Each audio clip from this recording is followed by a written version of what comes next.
안녕하십니까. 무명의 그리스도인입니다. 이 시간은 이스라엘의 패역함과 부패함에 대해서 하나님께서 어떻게 생각하셨는지 그 이야기를 해보고자 합니다. 이스라엘은 하나님께서 모세를 통해서 주신 그 율법을 이어 내려오면서 철저히 지키고자 했습니다.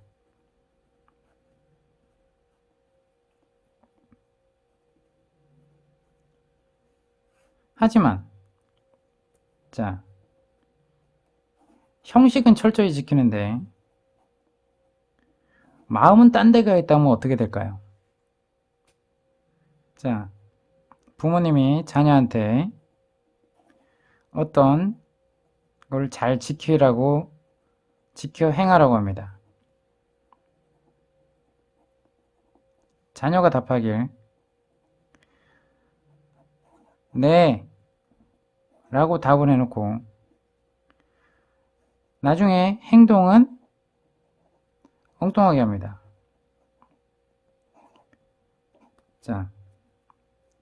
부모님이 자녀한테 예를 들어 너 담배 피지 마.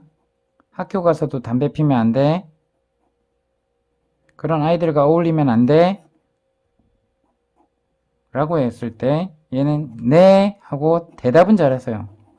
대답은 잘해놓고 뒤에 가서 부모님이 안 볼 때 친구들끼리 이런 친구들을 어울려서 몰래 펴도 부모님 모르실 거야 라고 하면서 행동을 반대로 합니다. 네 라고 대답했다 그러면 그 마음까지도 동의를 하고 그 부모님의 사랑의 의도와 자녀가 올바른 길로 가길 원해서 그러한 것을 습관들이고자 하는 그 부모님의 교육에 대해서 동의가 되어지고 그것이 행동으로 나와야 되겠죠. 근데 행동 따로 대답대로 지키라고 해서 우린 잘 지켰잖아요. 이렇게 하면 하나님을 속일 수 있습니까? 수많은 5만 가지 열심과 정성 가득한 제사를 행했지만 이들의 마음은 딴 데 있었어요. 이사야서 1장 11절부터 봅시다. 1장 11절 여호와께서 말씀하시되 너희의 무수한 재물이 내게 무엇이 유익하뇨? 나는 순양의 번제와 살찐 짐승의 기름에 배불렀고 나는 수송아지나 어린 양이나 순염소의 피를 기뻐하지 아니하노라. 무슨 말씀입니까? 희생제사를 드리라고 해서 드렸어요. 그죠? 때에 따라서 그리고 회개할 때 계속 했다는 것입니다. 계속 드렸다는 거예요. 계속 양을 잡고 번제물을 드리고 번제를 태우고 했다는 것이죠. 성전에 와서 그렇게 했는데 그죠? 이거는 정말 반대되는 하나님께서 정말 마음을 표출하는 것이죠. 아니 너희들이 갖고 오는 이 무수한 재물들이 나한테 뭐가 유익하냐? 너희들이 마음이 없는데 이런 걸 뭐하러 갖고 오니? 이런 말이죠.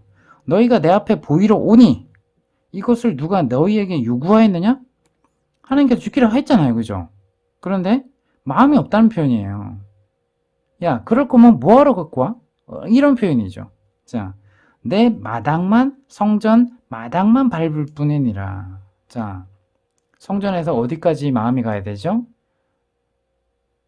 그죠? 성막 안에. 하나님 계신 언약궤가 보관되어 있는 지성소까지 마음이 가야 됩니다. 근데 성전 안에서 나 희생제물 드렸어요 하고 정말 소 돼지를 잡듯이 먹을 고기를 잡듯이 희생제물에 그 목을 따고 그렇게 고기를 떼고 피를 뽑고 했다는 거예요. 그걸 뭐라 그래요? 헛된 제물이라고 하는 거예요. 헛된 제물을 다시 가져오지 말라. 분향은 내가 가증히 여기는 바요. 월삭과 안식일과 대회로 모이는. 때에 따라서 하나님이 모이라고 한데 모였어요. 그죠? 근데 그 모이는 것도 그러하니 마음이 없으면 이 율법을 지키는 게 아무 의미가 없다는 겁니다. 거룩한 성회와 아울러 악을 행하는 것을 그죠? 희생제사도 하면서 또 돌아가서는 악을 그대로 행하고 있어요. 이 마음을 버리는 것이 아니라, 악한 마음에서 돌이킨 것이 아니라, 하나님 뜻대로 삶을 살아가는 것이 아니라, 삶은 여전히 세상 사람들과 똑같고 하나님 모르는 사람과 똑같은데, 정말 희생제사만 율법적으로 그냥 드리니까 드리는 것입니다. 제사가 뭔지도 모르고 제를 드리는 거랑 똑같은 얘기죠. 자, 그래서 하나님께서 하라고 한 율법을 지키긴 지키는데 여전히 뒤돌아서는 다른 짓을 하는 거예요. 악을 행하는 것을 내가 견디지 못하겠노라.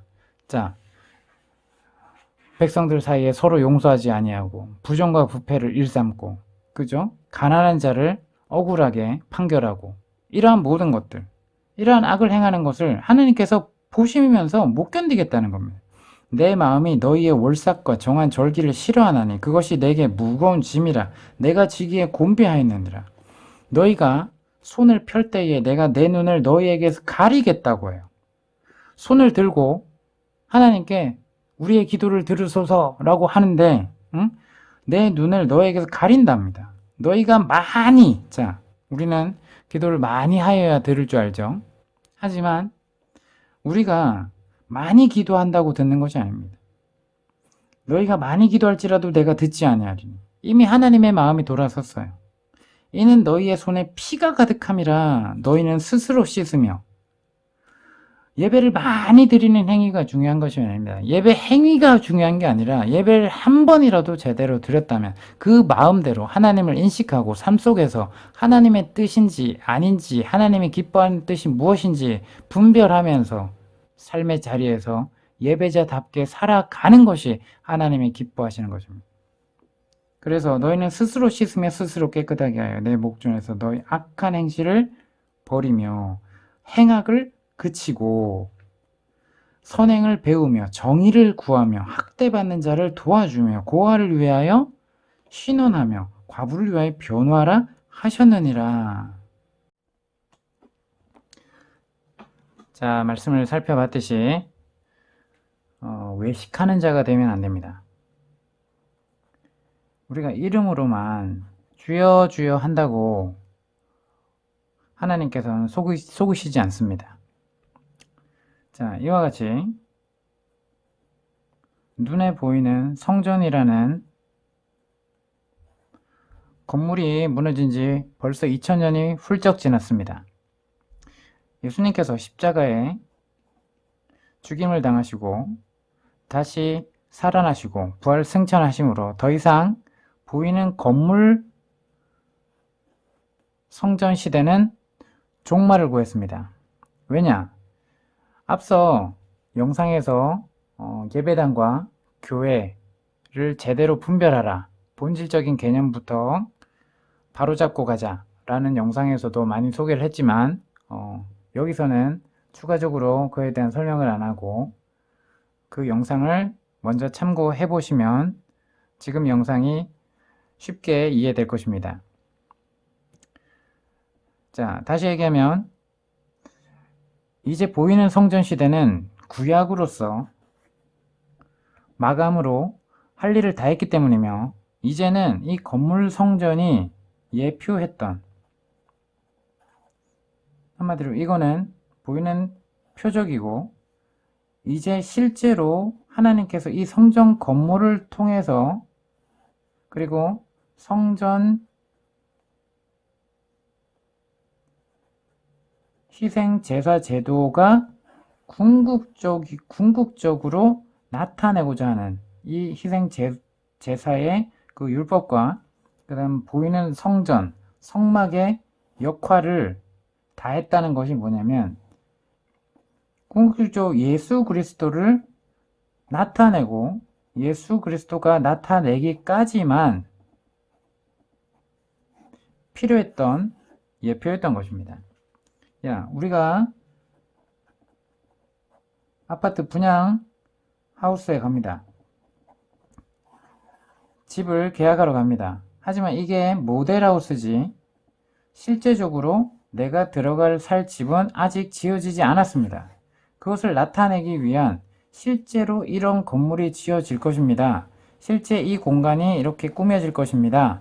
라는 것을 보여주기 위한 모델입니다. 이 모델을 붙잡고 사는 것이 아니라 우리가 들어갈 실제는 실제입니다. 이와 같이 아직 예수 그리스도가 오기까지는 이 성전 희생 제사 제도와 이 보이는 건물과 성막이 아주 중요한 역할을 해왔던 것입니다. 그래서 예수님은 이 율법의 완성이시기 때문에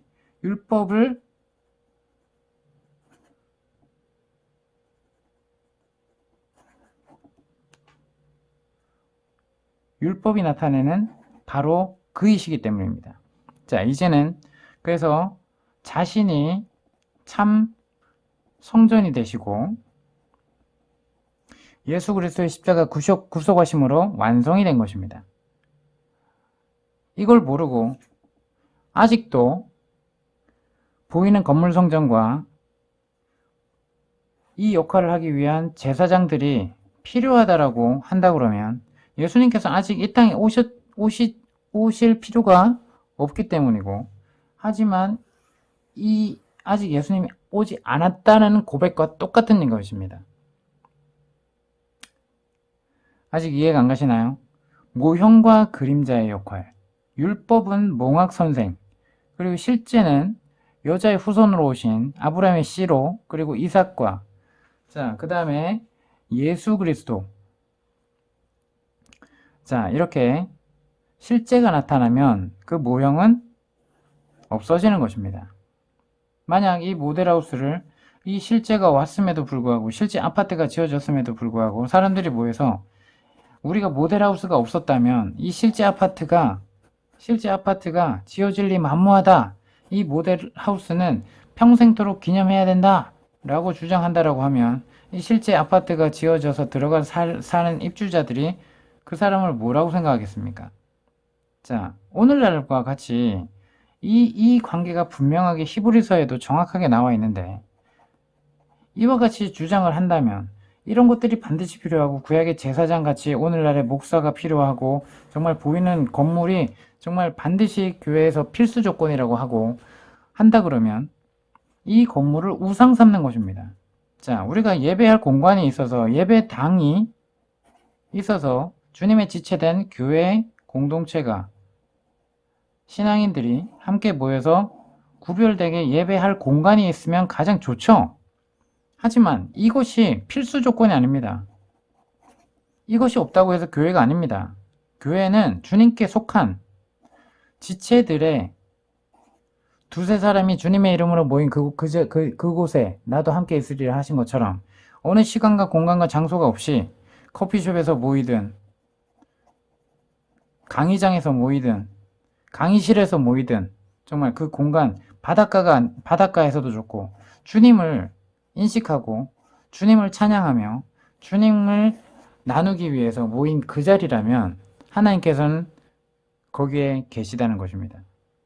그리고 우리의 모든 삶을 감찰하시고 모든 삶을 지켜주시고, 그렇기 때문에 이제는 어떠한 시간과 어떠한 날과 어떠한 공간이 중요한 것이 아니라 모든 시간에 모든 공간에 함께 하시고자 성령께서 우리 안에, 우리 몸에, 우리의 생각과 우리 마음에 임재하고 계시는 것입니다.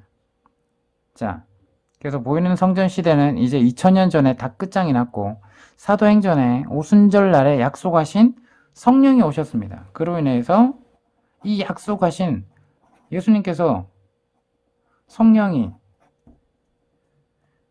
오시겠다 약속하셨죠. 자, 그러므로 해서 본격적인 초대교회가 시작되고, 보이는 종교적 제사 제도는 완전히 사라집니다. 자, 이 초대교회 성도들이 이방 종교와 다른 것이 뭐냐? 이방 종교는 반드시 보이는 신상 같은 것이 필요했습니다. 근데 하나님 눈에 보이지 않죠. 그리고 이런 신상도 만들지 않습니다. 자, 또한 이 예배 신전이 반드시 필요했죠. 이방 종교에선. 자, 근데 이것이 굳이 필요하지 않습니다. 자, 그래서 초대교회는 가정교회 형태로 시작을 했죠. 자, 또한 뭐가 필요하죠? 이 신전에서 신상으로, 그리고 예배 의식이 필요했고, 신에게 바치는 종교 의식이 필요했습니다. 자, 또한 이것이 자유로웠죠. 자유롭게 찬양하고 자유롭게 말씀을 나누며 했습니다. 어떠한 종교 의식으로 베드로가 예배 시작하겠습니다. 이렇게 시작했던 게 아닙니다. 사도 바울이 그렇게 말씀을 전했던 것이 아닙니다. 자, 그래서 영과 진리로 예배할 때가 오나니 곧 이때라 라고 예수님께서 말씀하신 것은 이 종교 이거에 보다 더 완성된 본질적인 개념으로 예수님과 함께 영이신 성령과 함께 그리고 진리의 말씀으로 함께 우리가 성령님과 교제하며 주님 앞에 나아갈 수 있기 때문입니다. 자, 그리고 또한 제사장 같은 이방 종교도 다 제사장이 있죠, 그죠? 네, 그것처럼 이 제사장의 역할을 했던 사람이 필요합니다. 이제는 유대 교회도 있었지만 실질적으로는 이제는 우리 모두 각 사람 한 명 한 명을 다 주님의 백성이요 왕 같은 제사장이로 하나님의 나라의 백성입니다. 자, 이것을 초대교회에서는 분명하게 인식했다는 것입니다. 자, 그래서 사도 바울의 서신에 통하면 이러한 것들이 분명하게 제대로 나타납니다. 만약에 이것들을 부정하고 이것들을 읽었음에도 불구하고 이것들을 다시 해야 된다라고 하면 그 사람은 예수님 이후로 활짝 열리게 된 성령의 역사를 부인하는 꼴이 될 것입니다. 자, 히브리서 말씀을 한번 볼까요? 자, 히브리서 10장. 자, 이게 히브리서에 너무 많은 일이 있지만 처음부터 끝까지 다 여러 번 읽어보시고 제 말을 이해해 주시기 바랍니다. 자, 10장 1절 율법은 장차 올 좋은 일의 그림자일 뿐이요 참 형상이 아니므로 해마다 늘 드리는 같은 제사로는 나오는 자들을 언제나 온전하게 할 수 없느니라. 그렇지 아니하면 섬기는 자들이 단번에 정결하게 되어 다시 죄를 깨닫는 일이 없으리니 어찌 제사 드리는 일을 그치지 아니하였으리요. 그러나 이 제사들에는 해마다 죄를 기억하게 하는 것이 있나니 하면서 쭉 나옵니다. 자, 여기서 자, 이 뜻을 따라 예수 그리스도의 몸을 단번에 들이심으로 십자가에 못 박히셨다는 거죠. 말미암아 우리가 거룩함을 얻었노라. 제사장마다 매일 서서 섬기며 자주 같은 제사를 드리되 이 희생 제사는 언제나 죄를 없게 하지 못하거니와, 그죠? 구약 동안에 예수 그리스도 오기까지 임시적으로만 행하도록 하셨던 겁니다. 오직 그리스도는 죄를 위하여 한 영원한 제사를 드리시고, 자, 십자가를 통해서 영원한 제사를 드리시고 하나님 우편에 앉으사 그 후에 자기 원수들을 자기 발등상이 되게 하실 때까지 기다리시나니 그가 거룩하게 된 자들을 한 번의 제사로 영원히 온전하게 하셨느니라. 자, 우리가 분명하게 알아야 될 것은 우리가 예수님으로 말미암아 이제는 희생제사 제도를 온전히 그 율법을 따라 지키는 것이 아니라 율법의 완성 대신 참 성전 대신 예수 그리스도와 함께 제사를 드리고 있는 것입니다. 또한 성령이 우리에게 증언하시되 주께서 이르시되 그날 후로는 그들과 맺을 언약이 이것이라 하시고 내 법을 이제는 어디에 둔다고요? 그들의 마음에 예수 그리스도를 믿는 주로 고백하는 예수님을 머리로 삼는 그 지체들의 마음에 두고 그들의 생각에 기록하리라. 이제는 모세율법이 두 돌판에 섬기는 것이 아니라 믿는 자들의 마음과 생각 가운데 성령을 통해서 말씀을 새겨주신다는 것입니다. 자, 여기 보시면 또 그러므로 형제들아, 여기부터 읽을게요. 이것들을 사으셨은즉 다시 죄를 위하여 제사 드릴 것이 없느니라. 이 보이는 양을 잡고 소 잡고 하는 희생 제사를 드릴 것이 없느니라. 자, 그러한 형태로 드리는 것이 무의미하게 됐다는 것입니다. 그러므로 형제들아, 우리가 예수의 피를 힘입어 성소에 들어갈 담력을 얻었나니 그 길은 우리를 위하여 휘장 가운데로 열어놓으신 새로운 살 길이요 휘장은 곧 그의 육체니라. 자, 휘장을 찢으셨죠. 그죠? 성막에 휘장이 찢어졌습니다. 그 말은 예수 그리스도께서 십자가에서 자신의 육체로 우리의 모든 인류의 죄악을 대속하셨다는 것입니다. 그래서 그의 육체를 찢고 부활하셔서 우리에게 새 몸으로 나타나신 것처럼 성령으로 우리와 함께 계시는 것입니다. 또 하나님의 집 다스리는 큰 제사장이 계심에 우리가 마음의 뿌림을 받아 악한 양심으로부터 벗어나고 몸은 맑은 물로 씻음을 받았나니 참 마음과 온전한 믿음으로 하나님께 나아가자 라고 나와 있습니다. 자,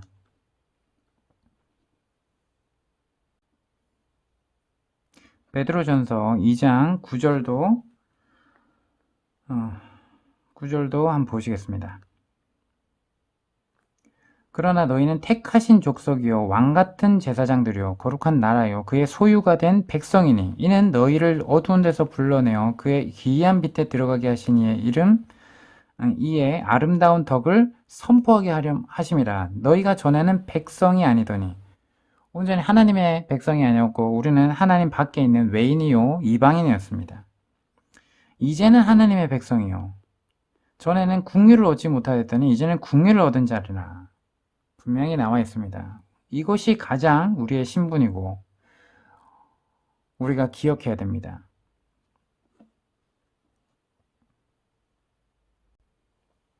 자, 이렇게 말씀을 같이 살펴봤는데요. 이 건물을 읽고도 이거를 계속해서 주장한다고 하면 성경 말씀을 부인하는 꼴이 되고 예수 그리스도의 완전하게 되심을, 참 성전이 되심을 우리가 부인하는 것과 똑같은 것입니다.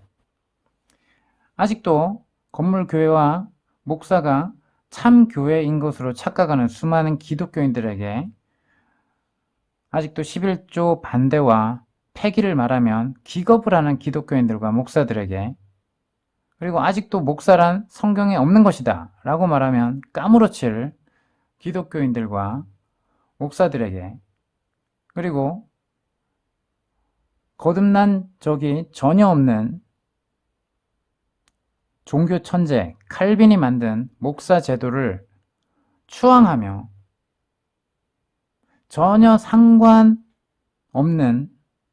비성경적인 제도를 따르는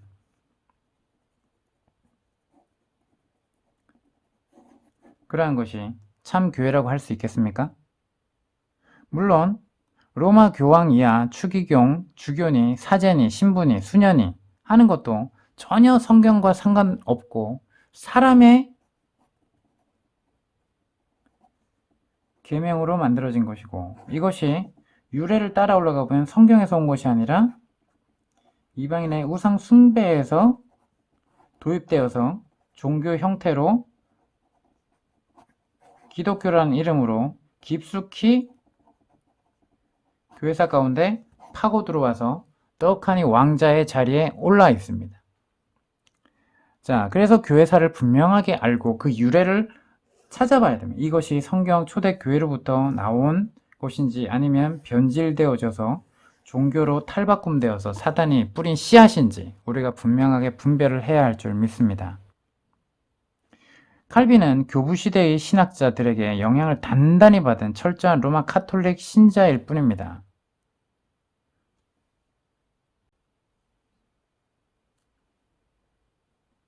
자, 어거스틴 하면 또 대단한 신학자다, 신학의 아버지다 라고 하면서 아주 또 추앙을 하죠.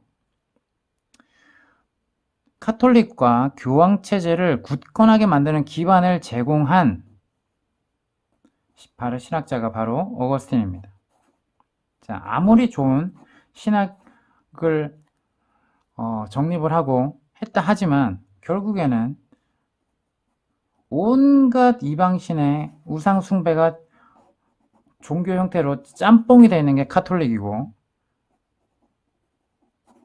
성경을 인용을 하지만 전혀 성경적이지 않은 그러한 카톨릭의 교황 체계를 굳건하게 만드는 기반을 준 신학자란 말입니다. 그는 자신의 죄를 감추려고 변호하려고 참회록이라는 아주 유명한 책을 씁니다. 그를 통해서 많은 사람을 현혹하고 기만하고 속였습니다. 그리고 자신의 사상을 경고하기 위해서 교황에게 충성한 배도한 자입니다. 당시 성경대로 살고 오직 예수 그리스도만을 믿고 살았던 초대 그리스도인들을 무참하게 이단자로 몰아서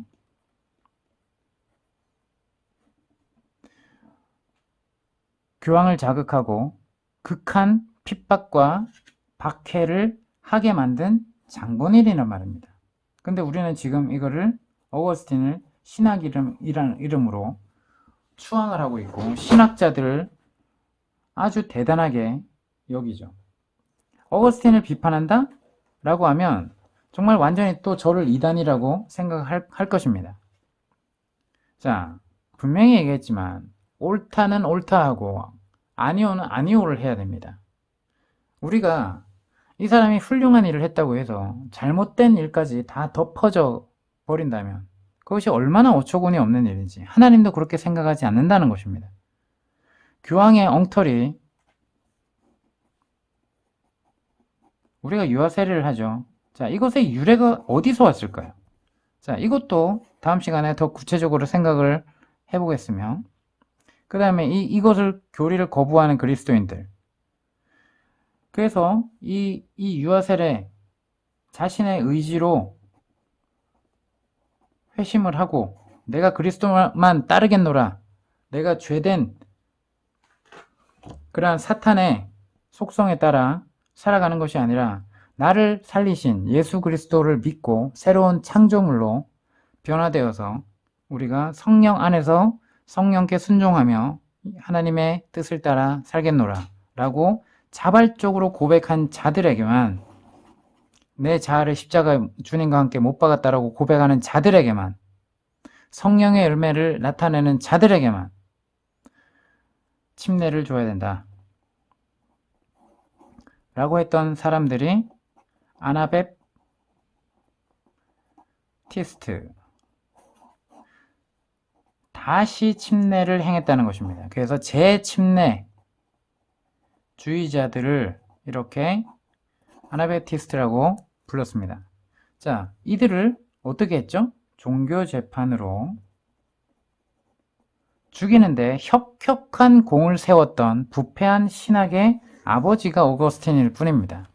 이런 자의 사상을 전수받은 자가 여기에 완전히 빠져있던 사람이 존 칼빈이었습니다. 칼빈은 철저한 카톨릭 신자였지만 어느 날 아버지가 억울하게 심판을 당하고 카톨릭에서 출교를 당해요. 그 이후에 칼빈의 도발이 시작된 것입니다.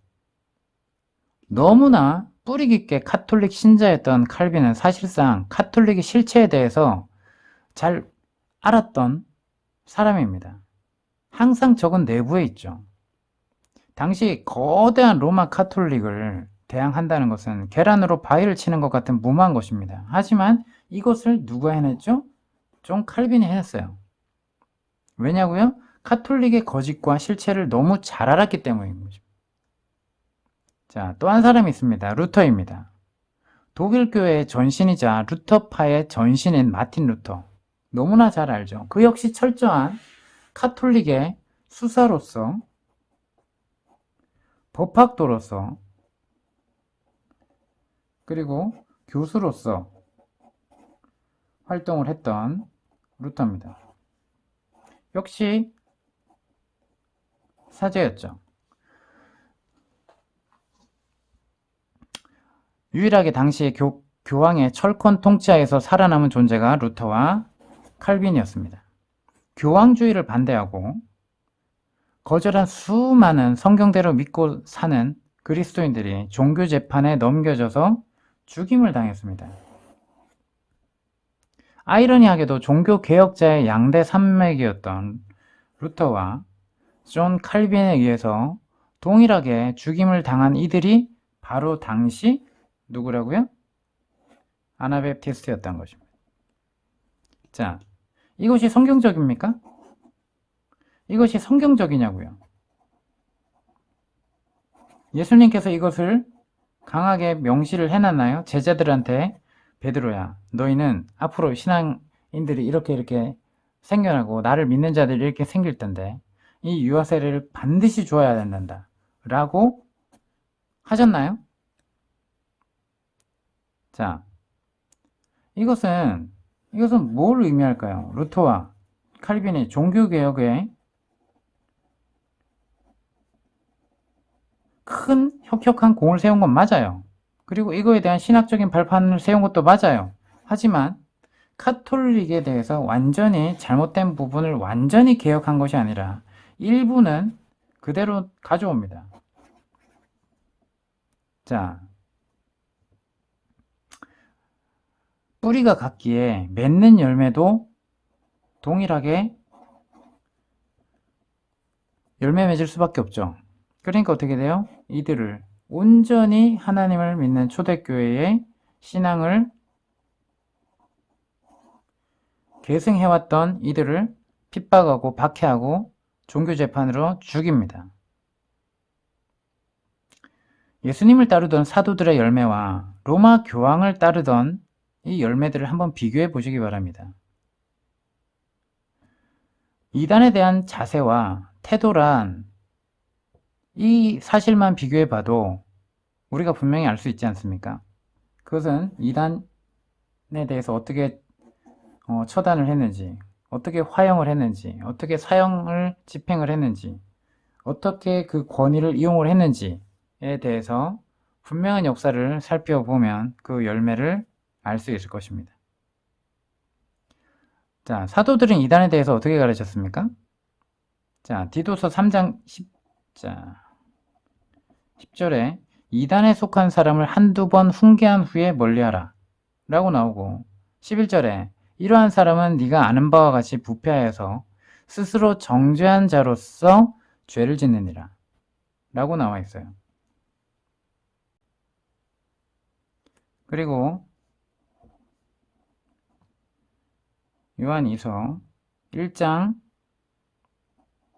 10절에 누구든지 이 교훈을 가지지 않고 너희에게 나아가거든 그를 집에 들이지도 말고 인사도 말라.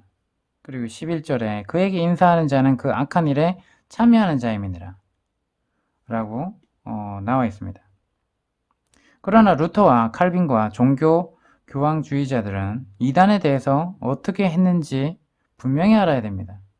그들에게 폭력과 무력을 가해서라도 개종시키는 것을 믿음이라고 착각합니다. 그들은 총과 칼을 들고 위협하면서 약소국가와 그 신앙을 가진 각 개인들을 공격하였습니다. 자, 이것은 누가 누구한테 한 것과 똑같죠? 카톨릭을 잘못됐다라고 해서 오직 믿음을 외쳤던 이 개신교 신자들에게 행했던 종교재판, 마녀사냥, 이단자 처형 이것과 뭐가 다르죠? 이 루터가 이 개신교, 카톨릭에 대항한 이 종교개혁 세력으로 개신교에 혁혁한 공을 세웠지만 이 개신교 나에서 정말 카톨릭의 일부 옷을 계승했던 이들이 대다수 신학적인 정립을 합니다. 왜냐고요? 카톨릭에 그동안 내려왔던 이 신학 그리고 잘못된 신학까지도 포함해서 여기에 개신교 안에서 계승시킵니다. 자, 그리고 초대교회의 신앙을 계승해왔던 이 개신교 신자들, 카톨릭의 신앙을 도저히 용납할 수 없었던 이러한 신앙인들로 구분이 되었을 때 이들은 여지없이 카톨릭이 개신교한테 행했던 이 짓을 그대로 루터와 칼빈도 행했다는 것입니다. 자, 유대인들을 예루살렘 정복을 위해서 유대인들을 학살하고 재산을 탈취하고자 뭐를 일으켰죠? 카톨릭에서 교황이 설교를 함으로써 온 유럽의 왕권과 그 다음 권력을 가진 자들이 정말 십자군 전쟁에 참여하여 정말 면죄부 죄를 사하겠다 뭐 이런 걸로 정말 아주 비참한 역사를 일으키죠. 그와 같이 우리가 행했다라는 것은 무엇을 의미합니까? 이들이 어떻게 모든 사람의 죄값을 대신 짊어지고서 십자가에 피 흘려 죽임 당하신 예수 그리스도를 믿는 자들이란 말입니까? 이러한 실체를 모르는, 이러한 역사를 모르는, 그죠? 후대 기독교인들에게 기독교와 그리스도인들이 비슷하고 사용하는 용어들은 같겠지만 이 종교인들과 진짜 신앙을 삶으로 투영시키려고 했던, 성령을 따랐던 사람들, 이 사람들이 그리스도인이요 신앙인인 것입니다. 종교는 종교적으로만 출석하는 것을 대단히 여기죠. 삶에서 내 삶이 그리스도의 인으로서 합당한가는 살펴보는 것은 그리 중요하지 않습니다. 나는 신앙이 연약하니까, 믿음이 별로 성장하지 않았으니까 몇 년을 다녀도 10년, 20년을 다녀도 신앙이 연약하다고 말합니다. 왜? 목사님들만 그런 신앙을 가져야 된다고 생각을 하는 것이겠죠. 대단히 잘못된 것입니다. 그래서 기독교인들과 그리스도인들은 명확하게 다릅니다. 열매가 다르기 때문입니다. 종교인과 신앙인이 그렇게 다른 것입니다. 분명히 구별돼야 합니다. 거짓된 가짜교회, 기독교회가 마치 참교회이며 성경의 교회인 것 같아 보이겠죠. 왜? 보여지는 것이 있으니까. 예배당 중심으로 무슨 교회라고 이름을 떡하니 걸고 있으니까. 그죠? 거룩한 의식이 있으니까. 거룩한 예배 의식이 있으니까. 어마어마한 찬양단이 있으니까. 자, 겉으로는 그렇게 같아 보이지만 사실은 전혀 아닙니다. 이 기막한 사실을 아는 이들이 정말 많지 않다는 것입니다. 여러분, 진지하게 생각해 보십시오. 역사를 보고 진지하게 생각해 보십시오. 알곡보다는 가라지가 더 많기에 이 땅에서는 가라지가 마치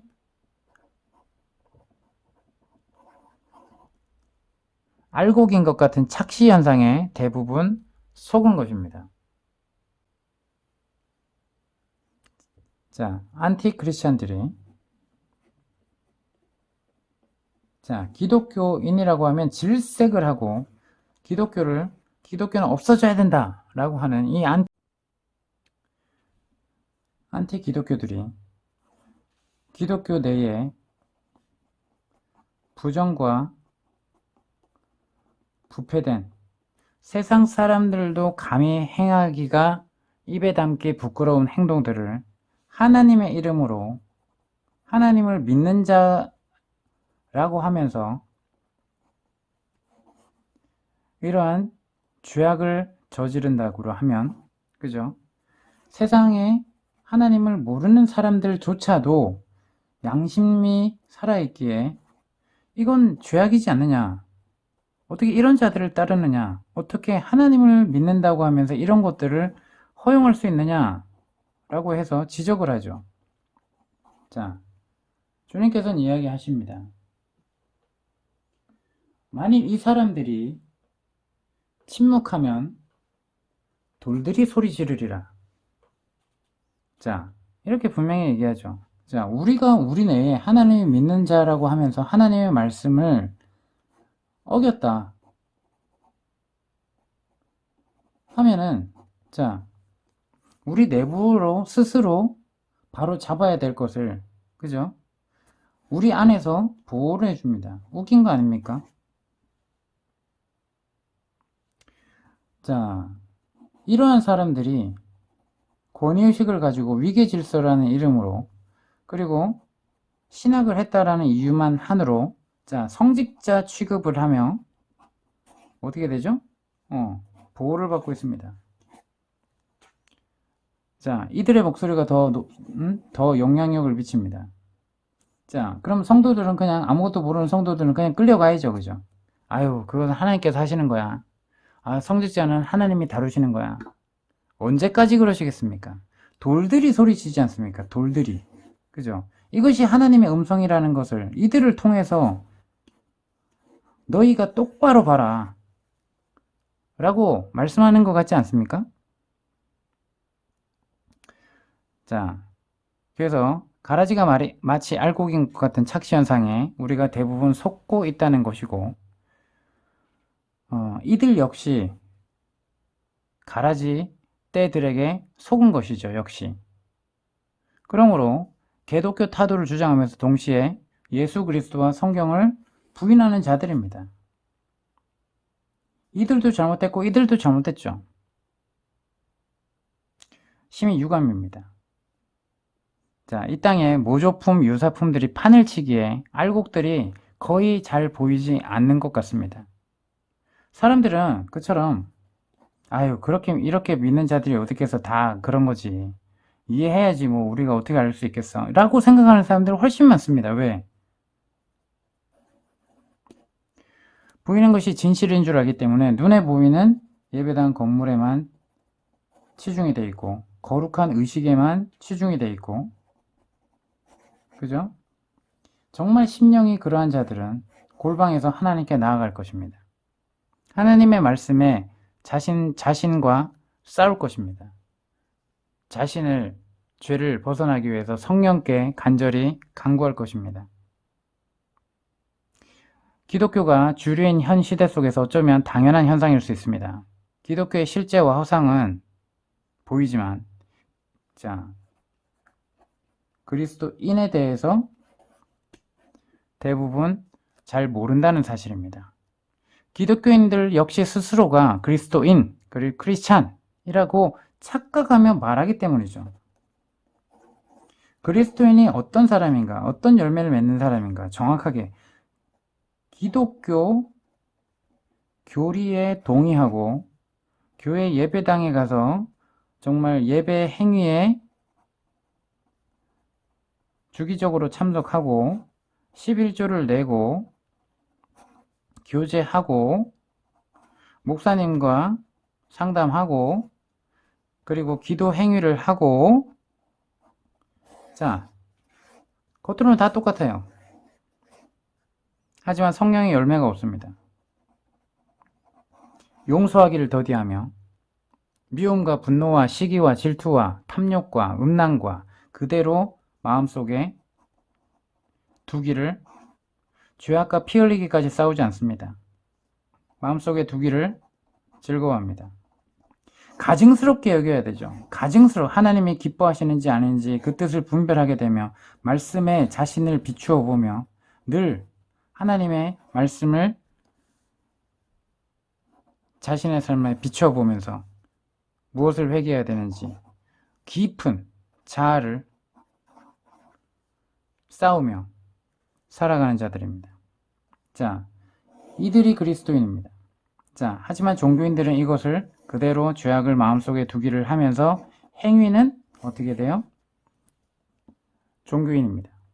종교인을 똑같이 해요. 자, 이 모습이 뭐라고요? 예수님 당시에 바리새인이요 제사장이었다는 거예요. 사두개인이었고. 자, 그들은 부정부패를 그대로 용인했어요. 그죠? 대제사장부터. 인마이 포켓했어요. 그래서 제사장들이 제사 제도에 있을 때 열심히 그 본연의 임무를 한 게 아니라 자신의 생계를 위해서 딴짓을 하게 되죠. 자, 뒷돈을 받습니다. 그리고 거짓 판결을 합니다. 돈 있는 자들을 위해서, 권력을 있는 자에 대해 빌부터 삽니다. 자, 오늘날에 신앙을 가졌다 하는 사람들이 국회의원도 있습니다. 하지만 그들이 어떻게 했죠? 똑같이 부정부패에 몸을 담고 있습니다. 입에 담기도 너무나 가증해서 부끄러울 정도입니다. 그러면서 나는 교회 집사입니다 라고 하고 있죠. 그죠?